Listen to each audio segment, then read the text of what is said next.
Oh, it's not fire. Yes. Thanks, God. We'll do it. I'm looking at you and you only got one chance. Yeah. You know? Didn't buzz anybody last night, so I'm out. You're out. They were like. Yeah, it's a top. I've never seen it. Letter and we don't know nothing else. I guess I did. What's the new part? I know.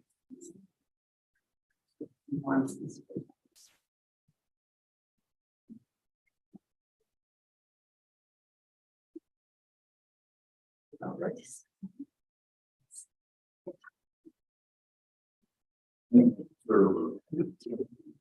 That's good. Got one of these. I could go there.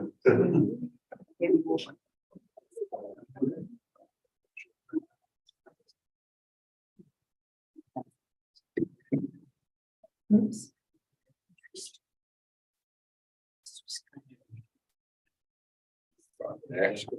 Yeah, I did. Oh, yeah. Oh, you heard. Yeah. Informative.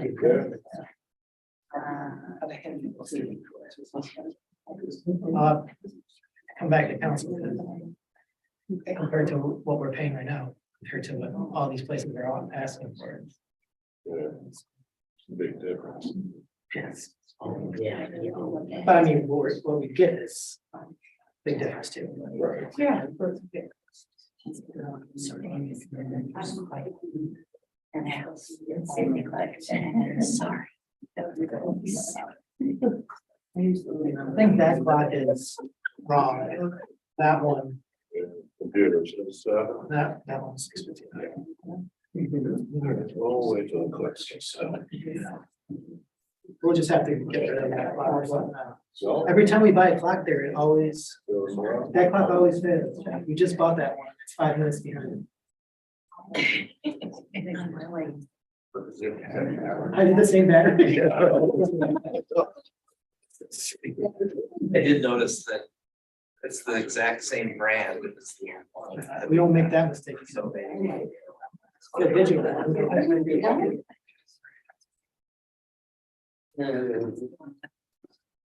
No, I won't. It's gonna be wild. No, they don't want to take the clock.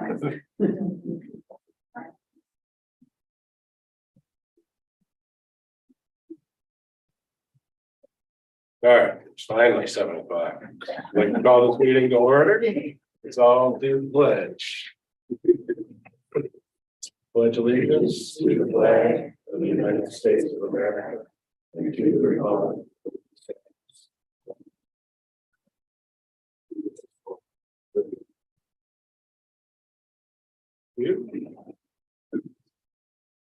Roll call. Jamie Melky, John Cox, Here. Nancy Rondell, Here. and Matt Bogira. Here. John Leo is absent, but we do have a quorum. Good. Good.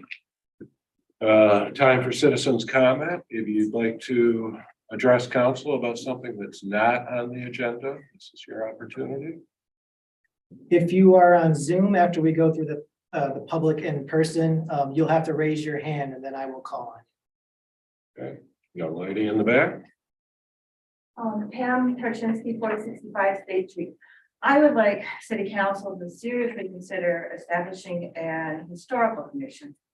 Because I think what made Harbor Springs needs to be identified and taken care of better than maybe we're doing it right now. So a commission like this would be like any of many around the country.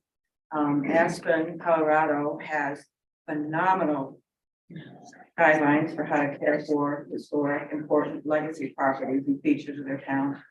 Mackinac Island has a really simple, straightforward set of guidelines that they apply in order to take care of what they have, which is so much like what we have here in Harbor Springs, that we have cars. So, it would be a commission that would seek to identify what's important about Harbor Springs, what makes Harbor Springs what it is, set some guidelines, take a look at what others who are like us do, how they preserve, take care of what they have, and put those guidelines into effect and apply them in a way so that we can keep Harbor Springs, Harbor Springs. Thanks. Briefly, I provided each with our new logo that hopefully we can go with on our patch for our uniforms that we're gonna get. And basically took the city's logo and added the police on the bottom. The president of the Chicago Bird Company vacations up here, and he offered, he's helping us get this together without charging us. He's gonna charge us for the patches. But I just wanted, he reminded me that I need to go to council, and then we talked about briefly, a suburb of Chicago had ordered 30,000 patches. And then there was some political problem with them, and so they had to tear them all off and destroy them. So I just want to get sort of your blessing that this looks okay. So we're not gonna get 30,000, but I don't. This is basically our city's logo with, instead of having a Michigan on the bottom, we just had the police in a little bit of different color, and it's gonna go on a navy blue uniform, so it should look pretty good. So I don't see anything political with this. It's our logo. Do you have any comments? Good. No. I think it looks great. I think it looks What's that? Those uniforms, baby blue? Yes, they are. nice. So anyway, thank you. Thank you. So all's quiet on the computer.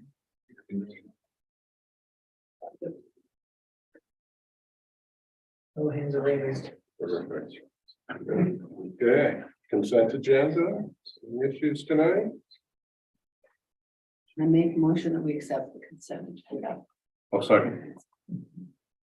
Jamie Melky, Yes. Matt Bagera, Yes. Nancy Rondell, Yes. and John Cops. Yes. Motion carried. Excellent. Yeah. All right, first agenda item is an appeal of our short-term rental license denial. So as you know, council established a temporary or a moratorium of 61 in the residential single-family districts in the AR district, and we set that at 61. We had, when the February 1st deadline came, we had 6 applicants who had licenses the previous year who did not renew. 2 of them contacted us afterwards asking, what happened with their application. We did not have it at City Hall. We did not receive their applications. They had said they put them in the mail. I believe one said on January 15th and the other on January 3rd. But we just had not received them. We scoured the office, Jeff, Tina, and I, we did not find those copies. So we did not issue them a license. So now one of them, Jim Boylan, I believe another one who also submitted a letter was Robin Johnson. They're asking council to lift that 61, or at least give them an exception to operate a license this year because they said they put it out in the mail and we just didn't receive it. So we can't have, as staff, we could not approve that because council set a limit of 61 by administrative ordinance. So because it's administrative ordinance, only council can basically redo that ordinance and establish a new limit. As I said, we had 6 people who did not renew. These 2 are the only 2 so far that have come back saying that they did intend to renew and they did put an application in the mail, but we have not received it at City Hall. Okay. Public comment on this issue?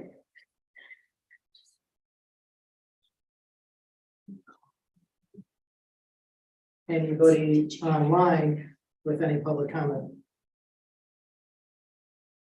Robin Johnson. All right, Robin, you can go ahead.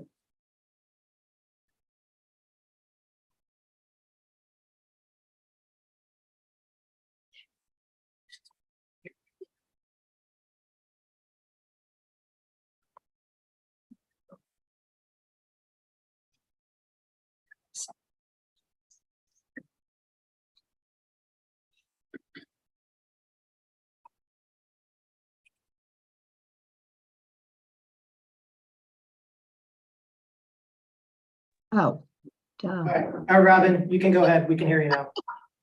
I'm sorry, I'll get this right one of these days when I'm on one of these meetings. My name is Robin Johnson. I own the property at 440 West 3rd. I've used it for my own personal use for myself and my family for just about 19 years. And when I'm not here, I have clients who rent the property typically for a week, sometimes 2 weeks, even a month, and occasionally longer. Almost all of my renters have a long history of ties to this town and have other family members who live here, who live in town, and they are all very involved, as is the case with each of my clients who had planned to rent with me for the summer of 2023. I've had a license in recent years and attempted to renew my license again this year, mailing in my application and forms along with the check for $400 on January 3rd. The check was dated January 1st. There was one other owner, as you know, Jim Boylan, who did not receive his, and we are both in the same situation. Most of the other owners did not receive any notice from the city until January 26th to the 29th. So there was no concern when I hadn't heard anything. Going back to this issue, the city implemented a new ordinance late last year without really thinking through what could happen. In fact, Jeff Grimm did say at the Planning Commission meeting last week, quote, "I do think we can fix this for future years going forward." They're actually doing the boat slip waiting list like this now. They're sending out letters to all people who had boat slips who had not yet renewed. What I'm saying is there was no proactive consideration by the city to say, hey, gosh, we haven't gotten anything from you. You had a license before. Several people at the Planning Commission recommended that that should have been handled differently. And from Jeff's comments saying that, yes, going forward, I hope we can fix this. He said specifically, we just didn't have a policy or anything in place to prevent something like this from happening right now. That's a direct quote. So unfortunately, the systems were not in place. We put the cart before the horse with this, and I am asking, as along with Jim Boylan, to either increase the number this year to 63 to accommodate this situation, or otherwise handle it. I have people coming here, as I mentioned in my letter to each of the council members. So I'm resolving this. Thank you. Thank you. Okay, I believe Margie. Hi, thank you. Margie Marks, 818 Arbor Street. With regard to this, I'm just mostly concerned that the number would be increased. We did set the number of 61. I do understand this problem of the checks not being received. My concern is that if we make this allowance, are we then saying that we're going to be at 63 going forward? I would hope not. So that is really my biggest concern in this. Thank you. Thank you, Margie. Okay. Looks like that's all on Zoom. Yeah. Well, I'm of the opinion that if these people are interested in running a business, they should be more proactive in getting their licensing and things that they need to operate a business. In my situation, if I don't have stuff, I'm out of luck. If I don't have a license, I can't operate. So whether it's their fault or my fault. I think that there are things that they could have done to make sure that to send their application in with certified mail or a tracking number so that it wasn't lost in the world. Well, I think too, if Robin said she mailed it January 3rd, there was a whole, almost a month in there. that she could have given a call, as a number of people did, that sent their applications in, to make sure they arrived. We all know the mail is not particularly dependable right now. I'm sure most of us have had some kind of experience with it. And to not even check until after the due date. You know, Robin referred to quoting that other people didn't get them from the 26th to the 29th. Well, January had a few more days left in it, and she could have made a call and sent it overnight, and it would have gotten here. Or had a friend drop a check off or send an email. There are lots of other options. So I feel badly. I know it's a big inconvenience for folks, but I'm not in favor of changing what we said we were going to do. It opens the door to, there were 6 folks that didn't renew. So I just don't think that's what we should do. Oh, I agree with all you guys. I'm kind of on the lines where I don't really care for the way she came at us as a group. I mean, this obviously is a work in progress, but I personally don't have a problem with being a little lenient with at least these 2, but not anything going forward.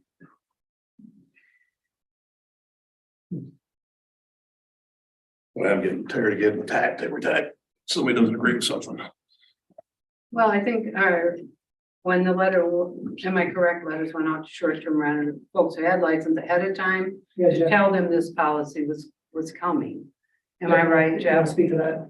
Yes, so following the decision at council and the discussion at the planning commission, we did send out a letter in postmarked in the mail to all currently Right. licensed short-term property renters. We also emailed them and their local agent with the same information. So there was a lot of information that was sent out regarding the deadlines and whatnot. And I think the only issue here, Robin said she was aware of this, what needed to happen, is that it got put in the mail and whatever happened to it, and I've had mail lost too. She had lots of time to double check on it, to me, in my way of thinking. And we certainly, you know, if she had called on the 28th or 29th and said, I'm putting a certified letter in the mail today, with a check, it would have gotten it in time. So I'm not in favor of changing the number.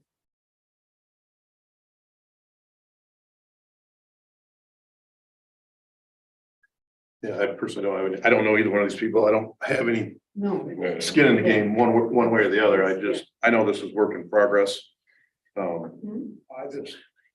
think for these 2, we could make an exception, but that's just me. So I think if council wants to act, there would need to be a motion to allow or to change the administrative ordinance really. So someone need a motion and a second. Is that how it would probably go, Jim? I think we should sit tight. Yeah, I think we should stick with the 61. Sorry. Yeah, I feel bad, but.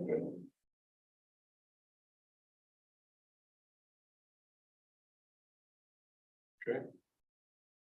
We do, so for those on, we do have someone who raised their hand after the fact, but that's up to Matt. We usually take the public comment before. Right.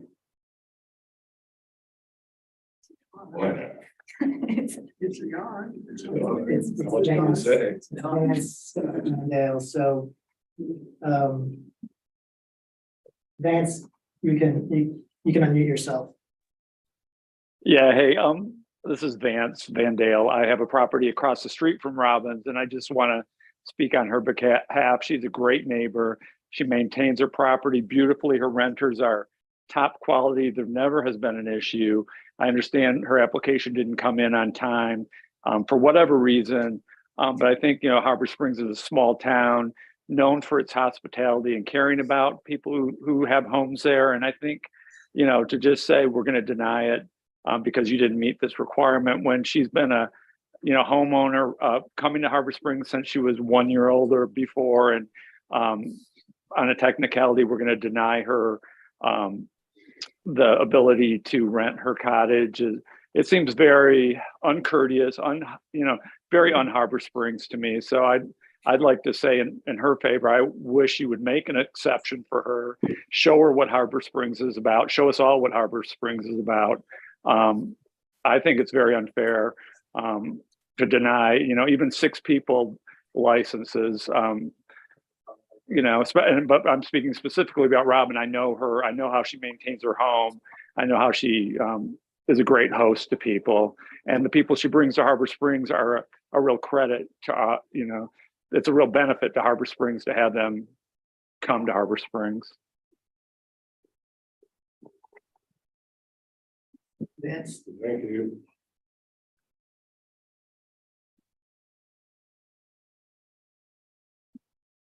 All right, well, we'll have a motion. I guess we can move on to our next item. All right. Which is sidewalk plowing discussion.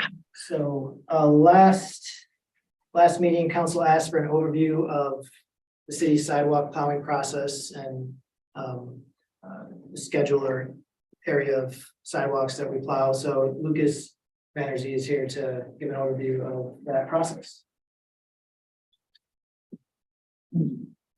Basically, when we have a snow event or anything like that, we go out and we have a machine, a 4-wheel drive Kubota that we go through and we clear 11.5 miles of sidewalks. It does take a long time to do that. It's obviously dependent upon the amount of snow you get and conditions out there. So we do that. We clear the areas around the schools, the businesses and most of the other spots that we do. It does take pretty much a majority of the 8 hours. Granted, our employee needs to eat lunch and has breaks. Certainly there's times when there's less snow that it doesn't take the full 8 hours. And then there's other times when you might start at 5 o'clock in the morning and by 1 o'clock in the afternoon, what you did at 5 o'clock in the morning, you have to go back over. So there's times when it's 10 hours plus a day. There's been multiple times when it's taken us over 3 full days just to get the sidewalk cleared. It's all just dependent on that. So we do that. Occasionally we do get, asked to do more. And at this point, we are at the outward limits of what we can do when we get a significant amount of snow and actually get all of it. We potentially could do more, but then it's not going to be done as good or things like that. Things could get missed. That type of a thing, just stretch it out without having, we have an 8-hour work day. And like I said, on the days when it does snow, the guys come in at 5, so it makes it 10 hours. And there's lots of times when the operator is scrambling to get back at the end of the day. And sometimes you can't tell he was even out there, unfortunately. But that's kind of what we do. We have 2 different routes on the weekends because if it's not a work day, it's strictly all overtime. So we don't do the full route for the max. It's shortened. It's still a lot of sidewalks. It's just not the full route that we would do on a normal day when we have the full 8 hours.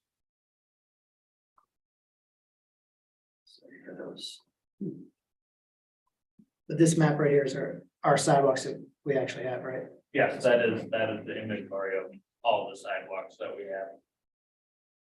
Which is roughly, I think, 12.5 miles of sidewalks, so there's not a whole lot that we don't do.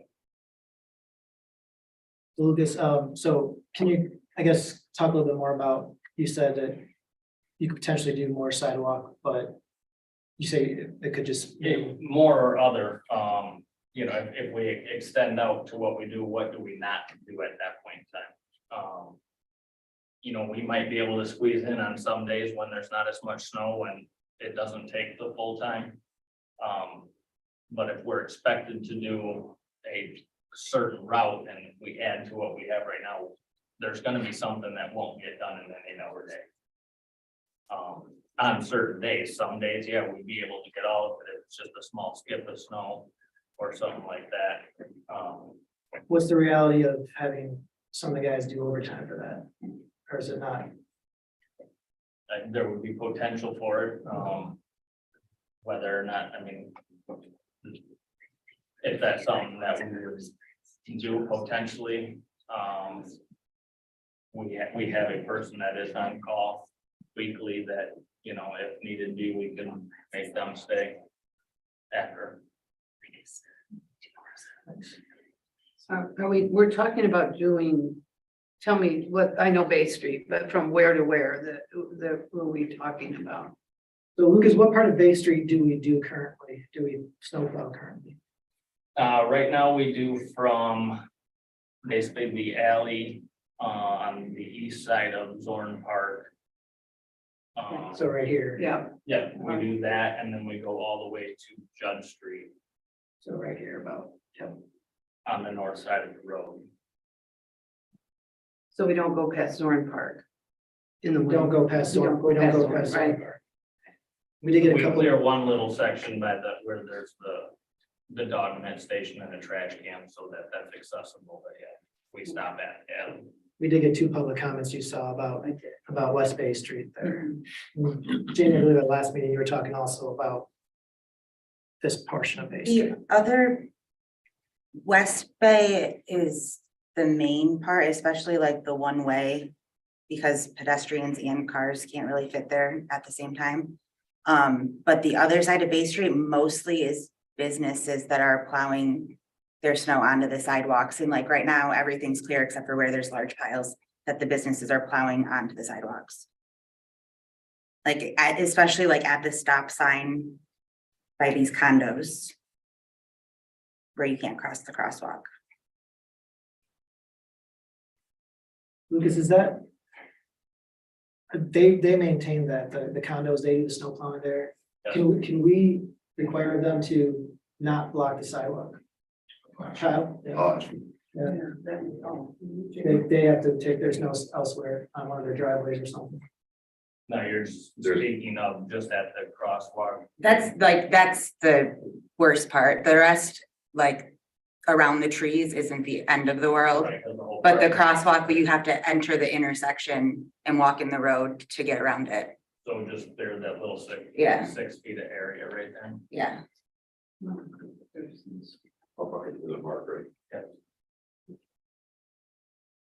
Lucas, how about the feasibility of, you talked about what it'd take to do some extra, but West Bay Street.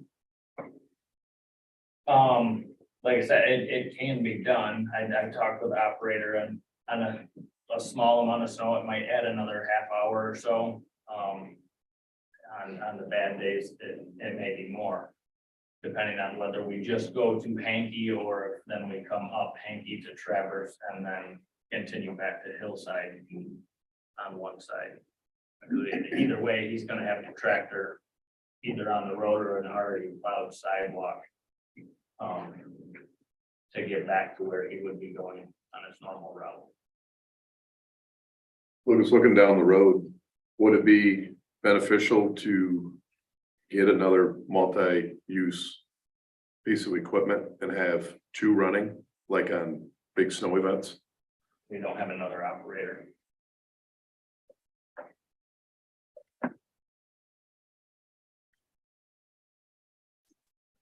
Let's say some of the streets I see green on both sides, like State, you do both sides, sides. but Yeah. in the neighborhoods, if you reduced it down to one side. This is let me get this map up, so. Let's can see what we do. Now it's all, the green is all the sidewalks they have. This is what they plow. Right, but like Second Street, it's plowed on both sides and they both end at like a dead end. So this is what we do on the weekdays. But it's a time saving, instead of plowing both sides on some of the less traveled streets. We could potentially Third Street, no? stop doing the central business district to extend out into some of the other areas. I mean, that's part of Bay Street, both sides of the main street, both sides of Third Street, between State and Judd. That would save a lot of time.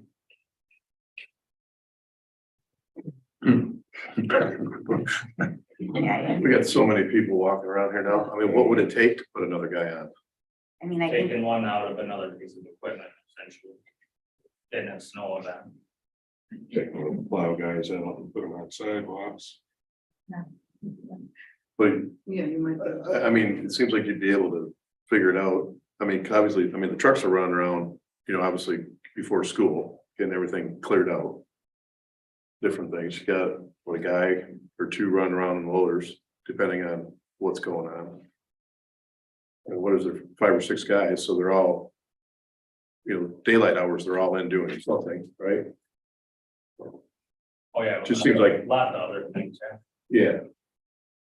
I mean, the specific part of sidewalk that we're talking about is if it's only West Bay is only like a quarter of a mile. Or less. Right here, yeah, it's probably Yeah. not even that. Yeah. Right here. And there are residents that live there year round now, And the parks. in the park. That's what I was gonna ask. How many pedestrians walk down that portion? I So mean, many. A lot. That's where I see everyone walking is on Bay Street. They can come that way instead of going up to Main. Yeah, I mean, that's what I think most people that walk for exercise walk on Bay Street. Like that's part of their loop.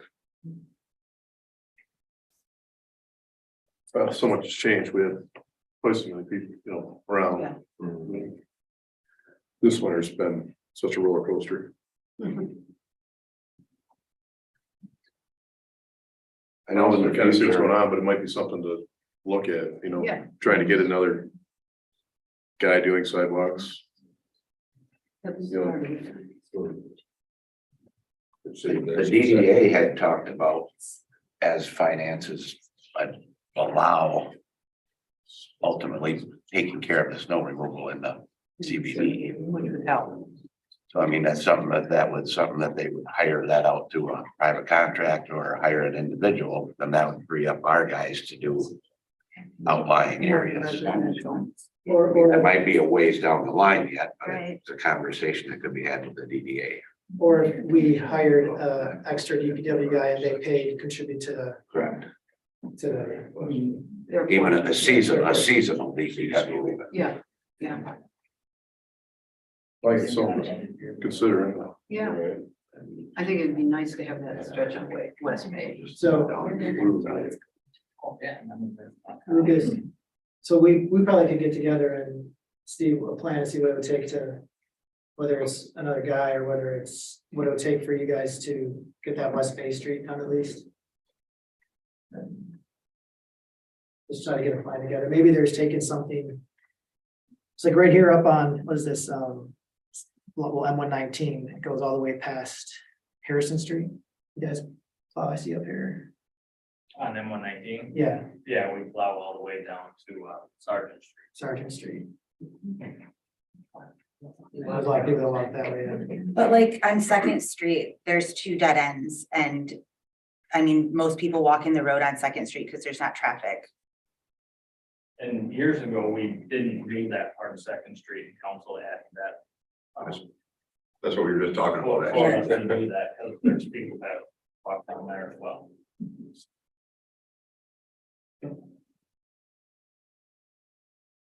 All right, we'll look into it. And you guys have any other questions? I don't, it might be public. Jamie? Yeah. Yeah, Jamie.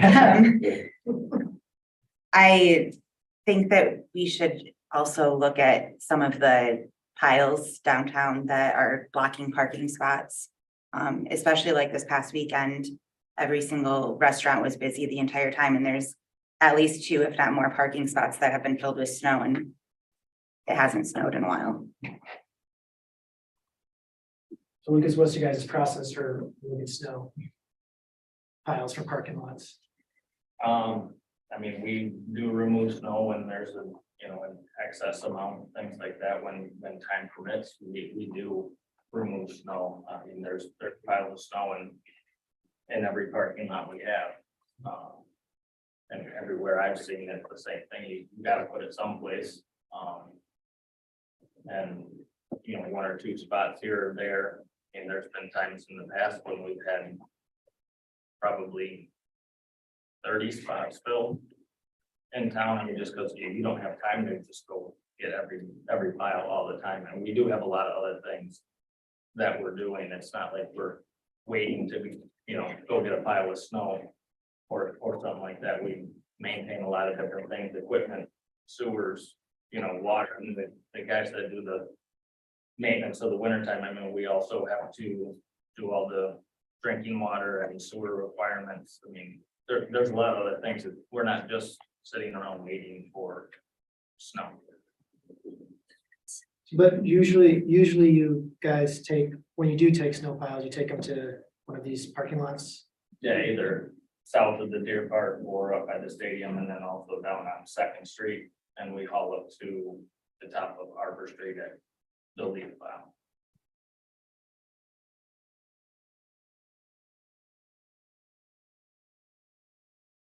It's an answer, but it's.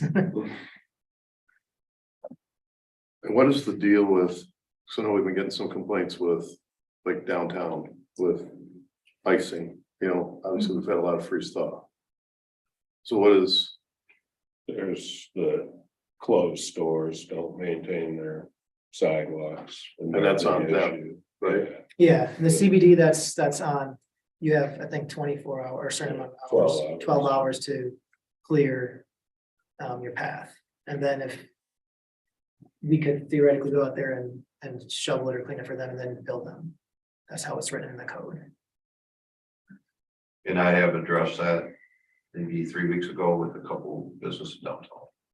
The ordinance says they have to have a clear path is what it stipulates. Now it's referred to that picture right there.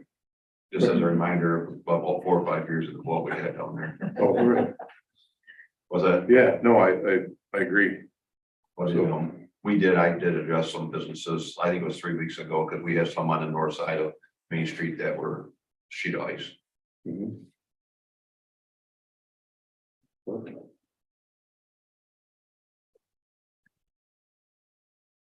So what's the pleasure of the Can council?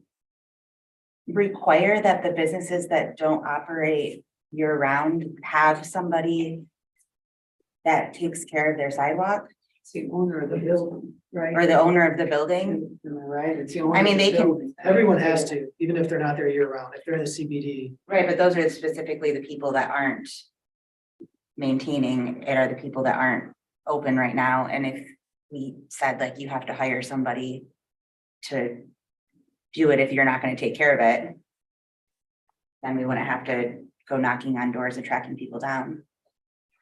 That'd probably be if we want to do something like that, probably be an ordinance change. Or, Start just finding them. I mean, well, we don't, it doesn't call for a fine. I'd have to double I check. don't know that. about a fine, but certainly if the city does, you know, if they give notice to the building owner and it isn't clear, then the city does the work and adds it to their property tax bill. That's the process. So one way or the other, it gets covered. Yes, it should get done. And they pay for it. That's what my threat was to the businesses downtown, that we could do it, and it's just gonna cost them. Have we ever actually done it? That's what I've done it at St. John's, I did. No, we did it here a few years ago. Did it? Yeah, there was a bunch of that, a significant ice buildup when we were supposed to get a rainstorm, it would have been terrible down there. And we went through an event, majority of the day, salting and chopping it out, and they all got it. Wasn't a huge bill, but $100 is $100. So- Right. And it was a battle, And but Well, I think if we consistently enforce it, I think that's part of the Right. secret is that we consistently enforce it. If they don't do it, then they get a bill every time they don't do it, not just when it gets really slippery and icy, because that certainly is where the concentration of our people are in the winter. Is down in that that area. also is a little bit of an issue with, if we're relying on the DPW staff to do it, because when it gets bad, we don't have the time to. go Right, there and no, check I get that, sidewalks. I get that. Even if we're getting paid or finding them to do it, We just don't have the capability of it. So you guys need to be super expensive, so they hire their own people. I mean, truly, then they need to hire their own folks to do That's what it. happened in St. John's. Exactly, It cost yeah. them $1,500 to be built out for the front end loader, and we built out for things, and it cost them $1,500 for about 50 foot of sidewalk, and it never happened You again. never happened. Yeah, they got it done. Yeah. Because there are folks here that's what they do for their winter job, certainly is shovel the sidewalk and stuff. But if they could get away without doing it, so I think we just have to enforce it. Jeff, I believe we send out, or Kyle, I believe the DDA sends out something each year. They do, A notice each year. So maybe with that notice that we send out each year, we could probably allude to something that Councilmember Melky was talking about is for those that aren't in town, like especially point out to them for those that are in Yeah. town. Yeah. You should have someone on. I mean, it's like with the short-term rentals, they have to have a local agent. And if they're not gonna be here, then they have to have a local agent of some sort. So maybe something we could look into. Put something in the code about it. Yeah, we can put it in the code, yeah. That's- I know there were a few years where it was getting kind of bad. And we did do a mailing specifically to the property owners within the CBD, reminding them. And I think the last year was when we actually had the DPW go down and do all that cleaning. And I think the follow-up to that was a number of businesses came to city council to request that we start maintaining sidewalk for them.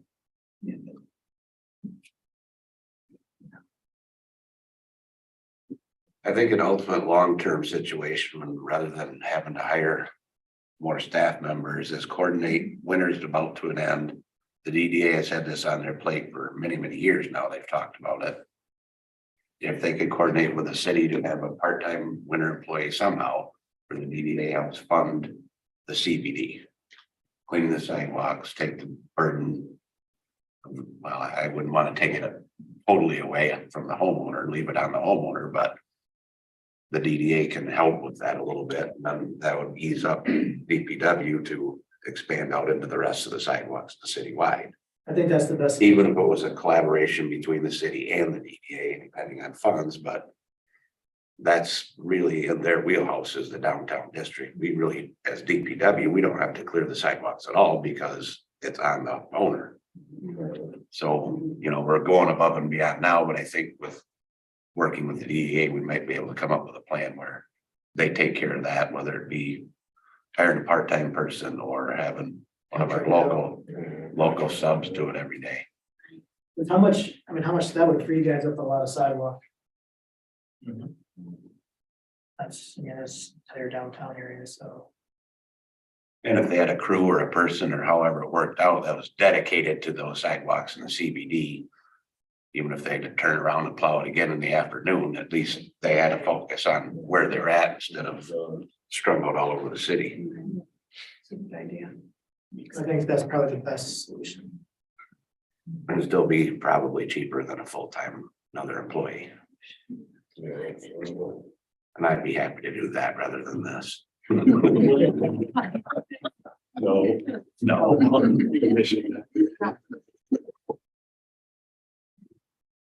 Any other thoughts or questions at this point? No, All right, well, I'll get with. some things to look at. Yeah, DDA Director Margot Denise, and we'll run that by them and see what they're at for next year, and we'll sit down with her and Kyle and Lucas as well, so. Then we'll look at expanding it when we can for right now. No, obviously, Almost so over, yeah. I know what the guys do, it just maybe something, with some of these festivals or certain weekends come up. I mean, this winter wasn't any big deal, but just kind of keep an eye on the aisles, maybe in some technical areas downtown. But I mean, for the most part, the crew does a pretty good job. So. Right. So. All right. Moving on to tree board update. So Dana Mulder, our tree board chair, elected chair. Friday, right? Yep. Has put together a presentation. She did this at the tree board meeting in January. It's basically an update of where we've been and where we're going. So Dana, I'll take it away. Yeah, and I'm so glad so many people came to hear the tree board report.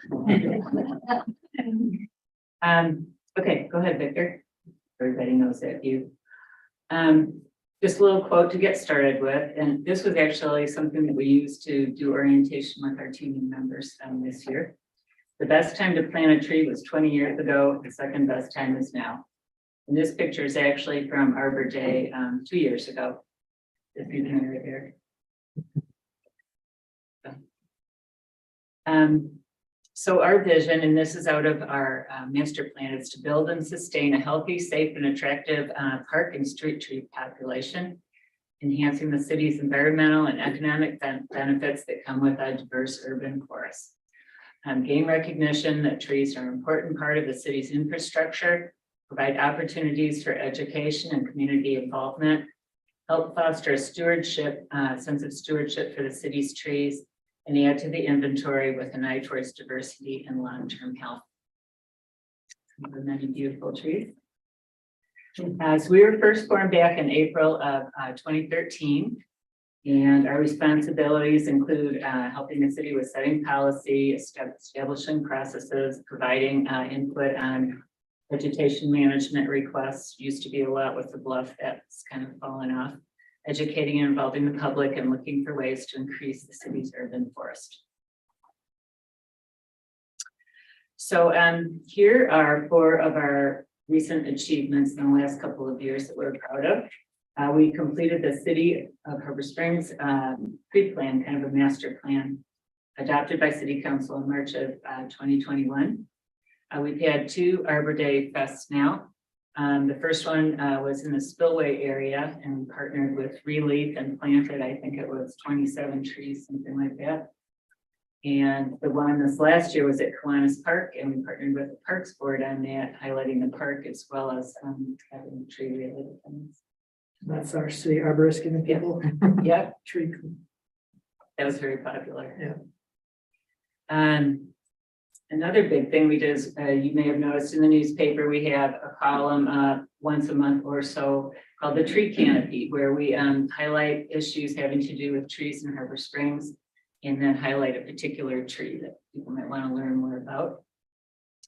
And then part of our whole push to get Arbor Day going was to become a Tree City USA. So we now have a sign as you enter town. It's a nice honor. We've got our donated tree program going now, as well as a maintenance fund. We prepared a report, Right Tree, Right Place, which we use quite a bit actually for determining what trees to put in along streets, what to put in parks, that type of thing. And this year we're planning to find a way to roll it out to the public for people that are thinking of adding trees. We have a project matrix that we update every year, so we can kind of be focused on what we want to work on in a particular year. And then here's what we've got going on for this year and beyond. So we're just wrapping up plans on street trees for M119. What you see up there, this was prepared a while ago, I guess I could have updated it, but are not the final 3. We're going to be doing a cedar, which is an evergreen tree, so a lot of interest year round. We're going to be doing a black gum tree, which has absolutely stunning fall color. And then flowering crab that'll have nice red fruit all summer, as well as spring flowering. Let's see, we're also working on continuing from there with a street tree plan, sort of a master plan, and coming up with ideas on how to fund it and implementation. And that's probably our big project for this year. We're planning another Arbor Day Fest. We're going to do it at Kiwanis Park again. More tree canopy columns. The next one you can look forward to is a concept called forest bathing. More planting days with Relief, hopefully, and partnering with DDA whenever that project happens, redoing the streetscape. Partnering with parks for when they need trees. We're going through on the Parks Board right now, addressing 2 parks every month to kind of find out what we can do to bring them up to a really nice, good level without adding a bunch of amenities. And then we're going to start looking at the concept of an arboretum, which was Victor's idea. I'll take credit for it. So just a review on why trees are important. Carbon capture climate moderation, stormwater filtration, erosion control, wildlife habitat and bird food source, a sense of place, and mental health and connection to the natural world. Thank you, Dana. Yeah, thank you. Any questions from council or? Yeah, any questions? Just one, Mhm. with 119, the effects of 119 and obviously the publicity that we're getting right now for it. Is there any concept drawings being done Yes, that we can publish and try to absolutely. quiet things a little bit? Yeah. Perfect.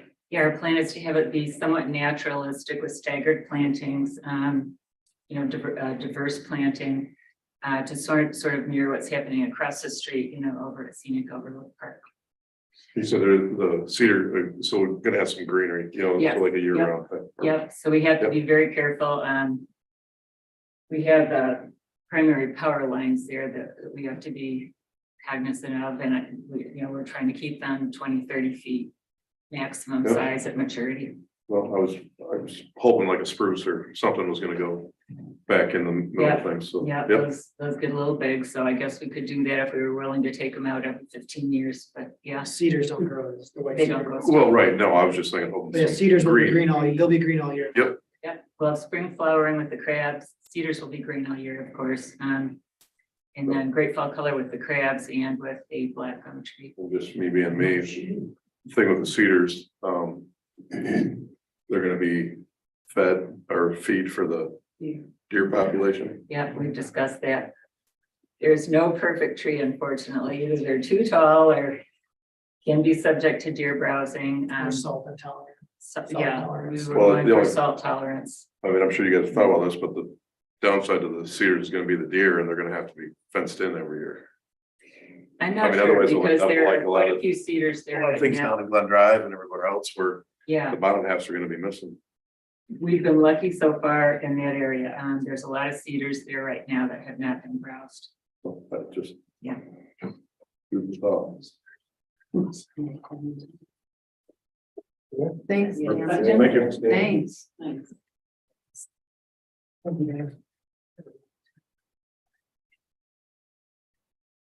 All right.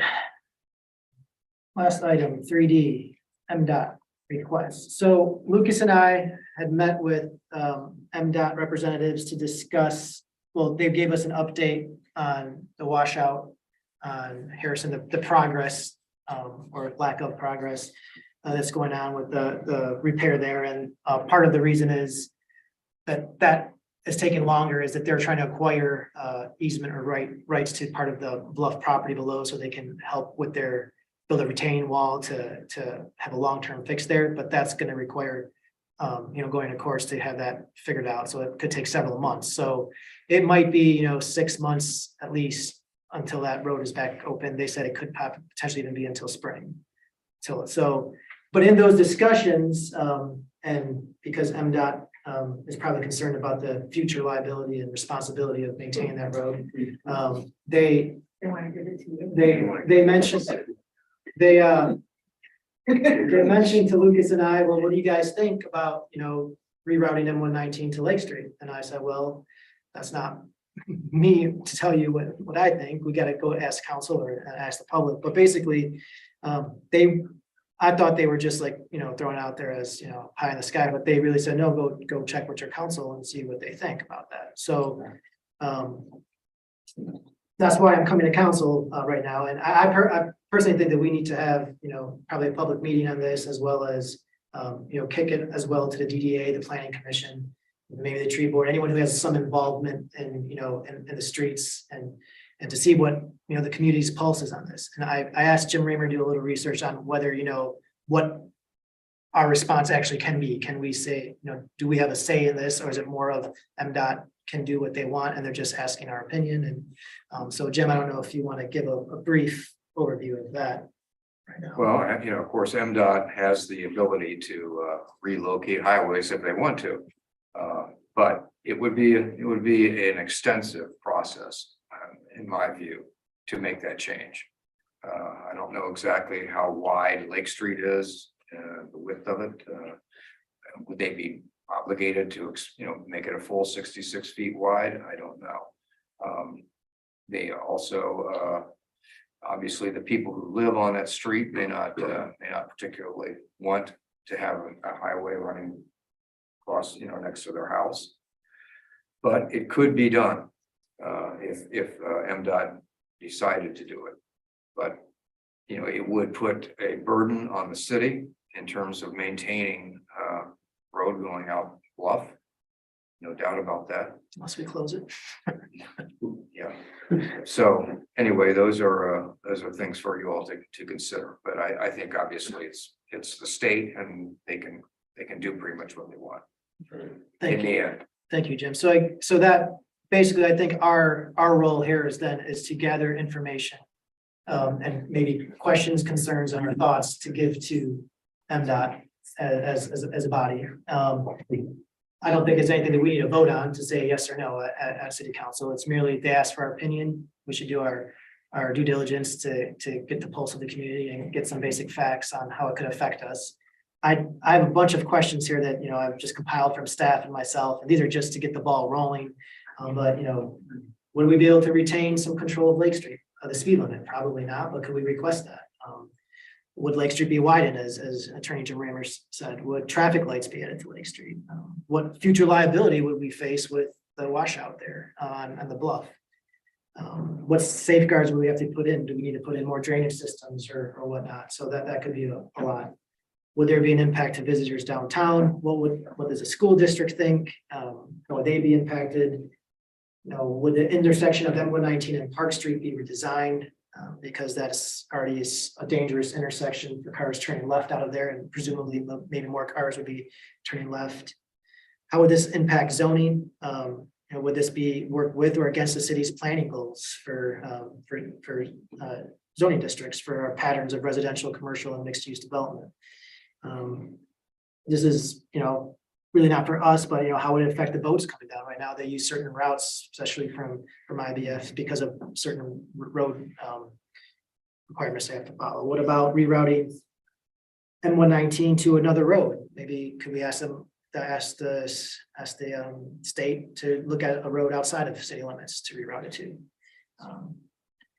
So I also created again, basic pros and cons. This is just to get the ball rolling, but the pros on one end, you control the speed on Main Street. We take over that control of Main Street, but then we give it up basically on Lake Street. You could have more options for reconfiguring the streetscape on Main Street, more flexibility in closing down Main Street, less vehicle traffic, maybe in downtown, more visibility for up-down parks if more cars are going by Kiwanis Park, sports fields, more visibility for uptown businesses, more options to fix the intersection of State and 119 and East Bluff Drive, that triangular section there. Potentially less traffic on State Street and less semi-trucks going through downtown. Some cons, again, we'd be responsible for any washout on the bluff, any repairs, liability, less control over Lake Street, more vehicular traffic on Lake Street, and that's more residential than downtown is. More signage to direct people to downtown if that's the DDA and people are concerned about people not going downtown. More semi-trucks on Lake Street. And current M119 drainage is old on all M119 compared to Lake Street, which is relatively new. So the state would be gaining a better drainage system. We'd be You'd be taking up. So those are some pros and cons. And like I said, I think we probably should go to other boards and have a public meeting about it. But I don't know if council wants to take some public comment first right now and then discuss. So anyone here in public comment about our latest problem? The west end of that project would have to be reconfigured as well. Yeah, they'd have to work with the township. Sorry, yeah, let me get that. I have a map here. So yellow is the current route of M119. And by going on Lake Street, that's that red route you see right there. So yeah, they would have to go, past Pepper Street. So they'd have to go into the county as well. And they know that. They mentioned that to us. Mayor. I would, go ahead. Okay, Go ahead. Kathy Montel, there's so many questions that come up. I don't even know if this is the time to bring them up. Like, if they did that and that lake isn't wide enough, seems to me they could take, this could be a pretty long project for the state to get that permission. If they had, do they have to get permission from from property owners along there if they have to widen it? No. They don't, or that's eminent domain, and then they just do what they want to, okay? When did Lake Road get done? Hmm? Mid-80s? 84. What? Or 87. Isn't Lake Street already wider than 119? Oh, yeah. And lots of. Lake Shore Drive out on the bluff, Yeah. it's already wider. North of It that. is a lot wider. Because you only used to be sidewalk on one side of the street on Lake Road years ago. Just more of an observation, like what percent of traffic would that really divert? I think a lot of people just like to drive through town no matter what, and it's not really gonna change much. Karen Shell Donnelly, I think two things that come to mind right away are the children, you know, like that schools are right there on Lake Street. And there aren't that many businesses there. I mean, some would benefit, but there aren't that many. But I think the main street, it would be sort of like 131 when they expanded into a 4-lane divided highway and bypassed Cadillac and some of the other towns going up 131. What did that do to downtown? I'm not sure it would have the same impact, just, you know, rerouting a 2-lane road, but I would think the businesses downtown would not be very happy about it either, because it brings people right through town. And people might miss it. It's possible they might just bypass and go up the tunnel of trees by going down Lake Street. So, and we spent many years on 131. I can see the changes that occurred over the years. Chris, sorry. At one time, and I don't know when it was or how long ago, but there was, it was considered, Lake Street was considered, and there was signage that said either business or truck road on it. So if, I would think that somebody looked, if it was designated as a different route, you know, possible route, somebody looked at the width of the road too. So I don't know what happened to that, if it's still considered the business route or what. Yeah. Bill Mulder, Summit Street. I sure don't have a position already on this thing. There's tons of questions, but my thought is we better engage aggressively with MDOT or else we could get run over. And so it's probably smart, so to speak, probably smart to actively engage and really, you know, work with them hard. And, you know, we can sync up with the 2 counties on the other end, or the townships on the other ends. And speaking for the planning commission, we'll do our part, and we'll see what the folks are thinking about and how it affects those roles too. So. I am putting your pun in the minutes, just an FYI. Oh, you better.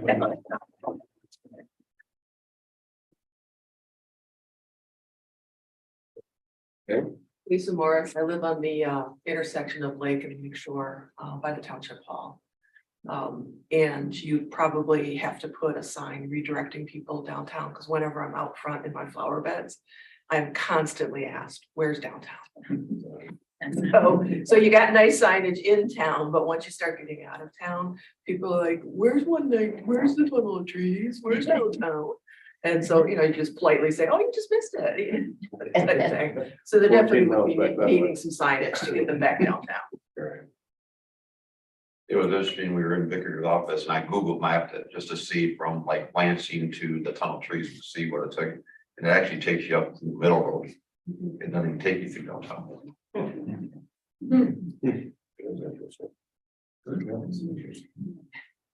Jackie Duran, Lake Shore Drive. I was just wondering if, you know, if they did redirect it, you would still get a lot of people who would just take that route, and would they actually close parts of it down then, or how would you handle that to stop the main flow of traffic from going up Lake Shore? So yeah, I think really nothing would actually probably change as far as any new route. It would basically just be handing over control of Lake Road to the MDOT, and we take control of. Well, Lucas, I don't know if you. Yeah, basically what they were suggesting or hinting at is just a jurisdiction swap. So there really wouldn't be any major changes that would go on if you look at the way Lake Street is constructed, it is a class A road, so in all reality, it does fit with the widths and everything. The intersections are all set up. They wouldn't or shouldn't have to, doesn't mean they would not, but they shouldn't have to change anything there. They would just not have the burden of any of the M119 that they currently have. So they just wanted to basically swap out jurisdiction. This for that, leave everything the same. They had discussed like they're currently working on in Indian River, when you come off the highway and the M Road actually goes to the left and all of downtown is the other way. And nobody goes that way. So they're at, MDOT's actually going to put in signage on their road saying downtown this way. When we were in our meeting, I just kind of threw it out there. I said, well, is there anything as such as a business loop? Or is that just an interstate thing? That's just a federal thing. So there's not a business loop or a business route for any designated M roads. So that wouldn't be an option for them then. So they weren't talking about re-engineering Bluff, because they'd have to re-engineer by the township hall too.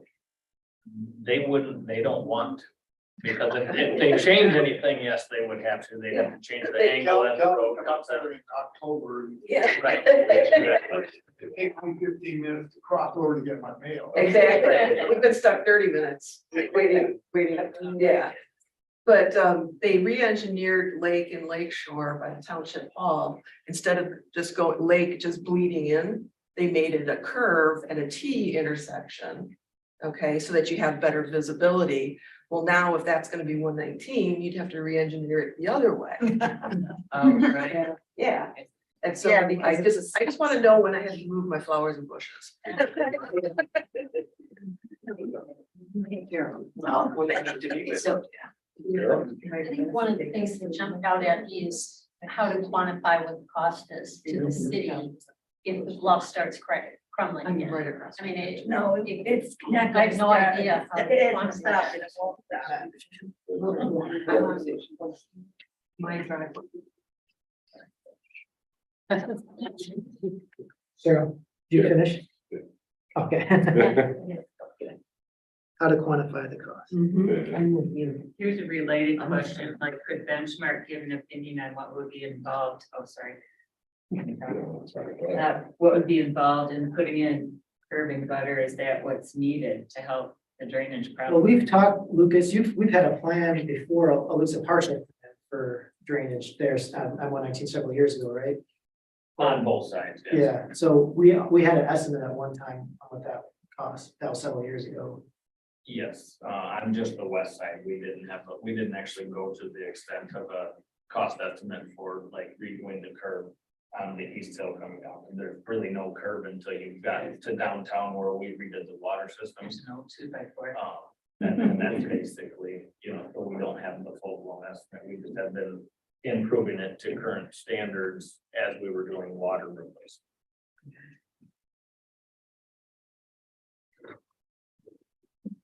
Anything else? Jackie Durand again. I know I've called MDOT repeatedly because the road in front of my house floods completely over every time it rains.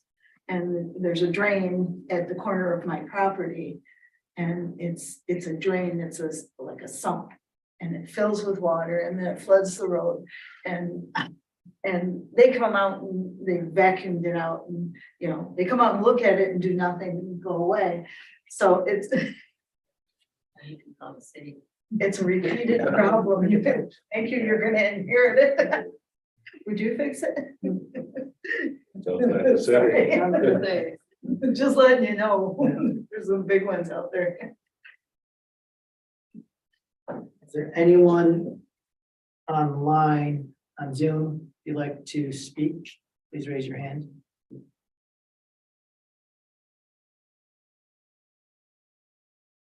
I don't see anyone raising their hands. All right. So I think your plan to take it to all the players in town. Come up with something to submit to MDOT's probably the way to go. Because we're not gonna figure it out tonight.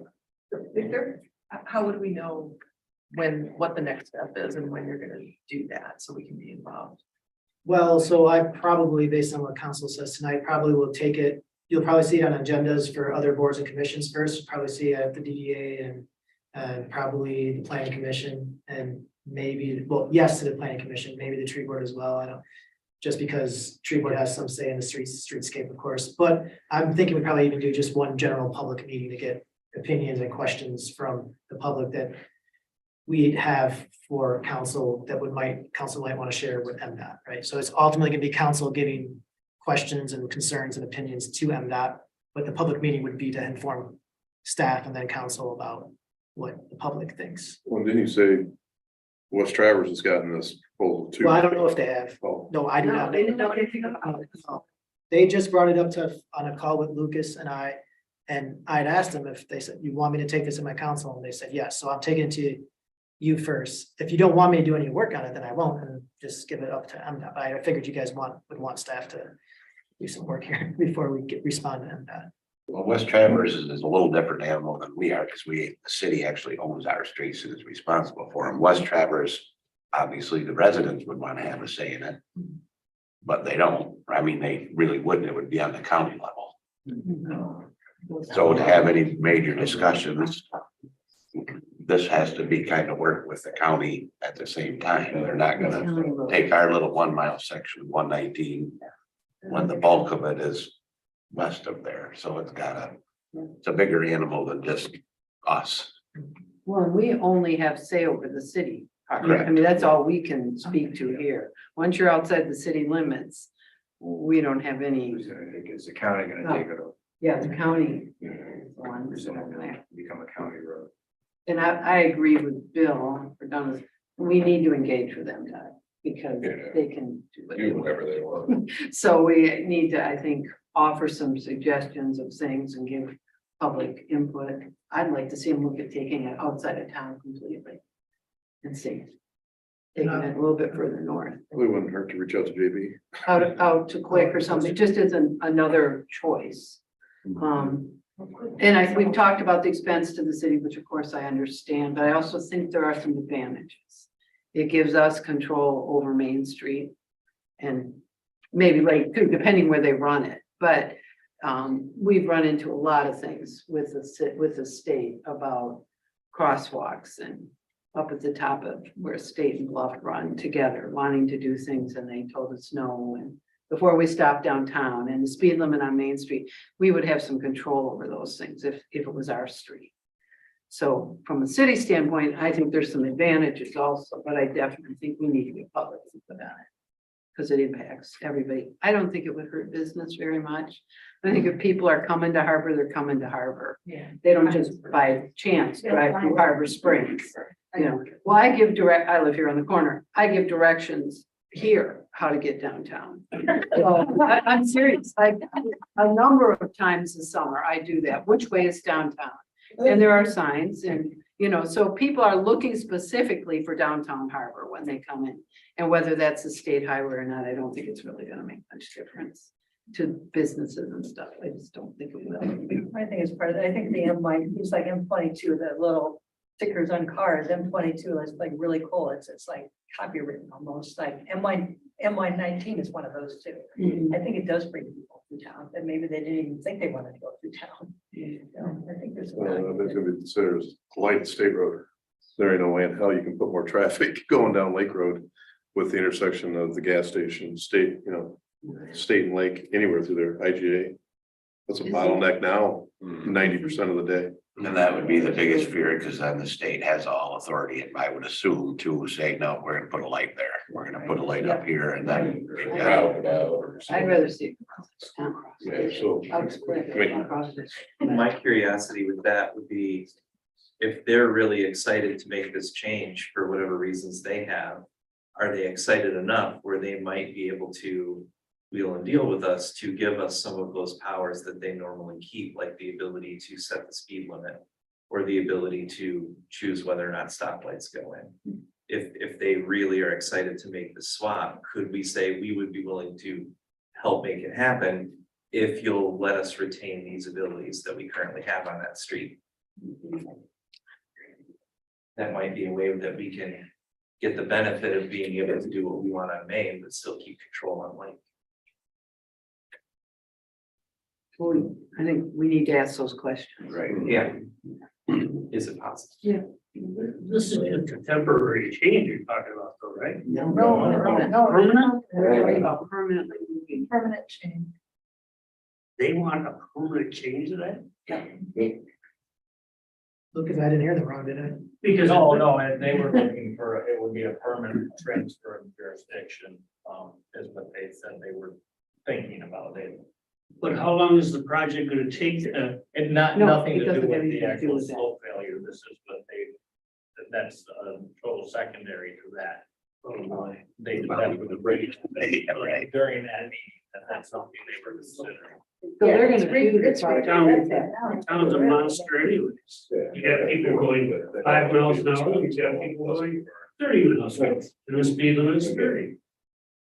It's a state truck line. You know.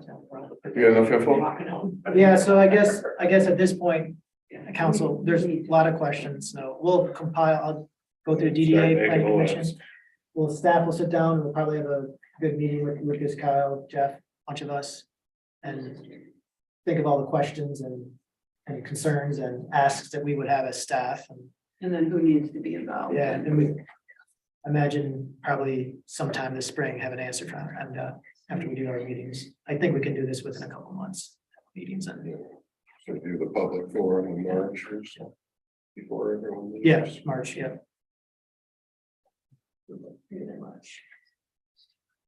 Okay. Great, thanks. Real quick, I'll just go through some updates. The city manager's report. MDOT, and good news, has officially approved the use of the spillway as a bike path, so we finally got the official approval there. So we do have a request out to the county, one of our options we have, potentially we need an easement from the county. We have that request out to them, it's just between skate park and Bay Bluffs. If the county doesn't think that easement's appropriate, there's other options we will look at, but, so we're still waiting for that. We did not receive the DNR Sparks grant for the boardwalk. Most of the communities that did receive them were downstate or didn't have a master parks plan. This DNR Sparks grant was the first DNR grant program that allowed towns without park plans to submit. So a lot of towns that traditionally normally don't submit parks plans submitted this time, and they're generally more disadvantaged or smaller communities. So, but we'll apply again for these Sparks grants and other DNR grants for other projects like the bike path and Kiwanis Park and others.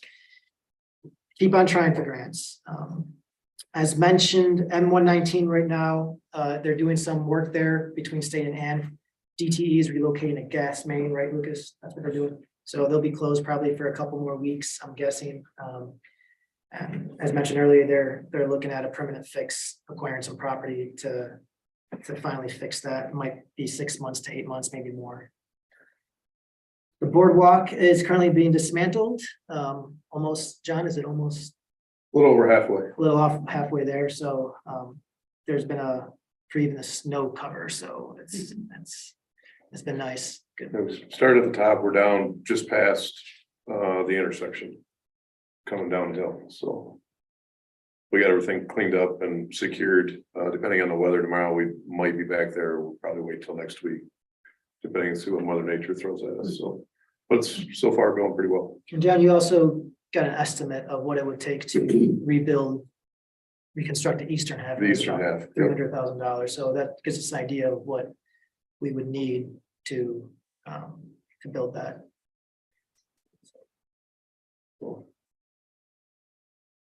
And just noise control committee, we discussed review the results of the noise survey. Those will eventually be coming to council with, recommendation from the noise control committee, but the survey results were about 2/3 to 1/3 saying that there was no noise, or there are no significant noise issues in the city. So we're still reviewing our code for any potential, modifications or changes or clarifications we need. So it's clear, and so it's easy to enforce for us when we have to enforce noise issues. The DDA talked about short-term rentals, Third Street lighting, and also they did their preparations for Ice Fest, which was a nice warm day. The ice sculptures melted the next day, but the day of it was nice. And at the RRC committee, we discussed recruitment and application process for boards and commissions. So council, was it last meeting, approved the boards and commissions handbook. But now we're looking at, what's our recruitment process for, and getting that on paper for applicants and what their expectations are. So we want people to understand, what is the process, and we want that to be clear for us and for the applicants. So we're working on that, and other things we talked about, such as, how to make our meetings, all of our meetings, more accessible to a more diverse group of people, right? So some of the things we talked about were, maybe not always having meetings here at City Hall. Maybe for council, we might need to, but for other meetings, Parks Board, I know, is going to potentially try to do some at Parks. Tree Board, we could do some elsewhere, DDA. So trying to find ways, maybe at different times, where different people can come out that normally don't come to the meeting. So we try to encourage public engagement and participation. So those are just some things we've been talking about there, and it's just a way to get more people involved in government and make sure that we're communicating clearly our processes and what we do, because inevitably we always have an issue where people are like, well, I didn't know about that and I didn't know about this. And it is the responsibility of residents and citizens to be informed, but we also could do our, more different things to reach out to people. And I think having meetings in different places is one that we've talked about. So, and then some basic meetings, MPPA meeting in Lansing and a CCE 911 meeting in Petoskey, regular standard meetings there. So that's really all I have going on.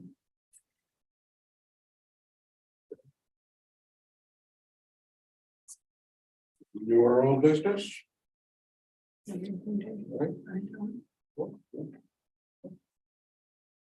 Sadly, this meeting's adjourned. Thank you all for coming.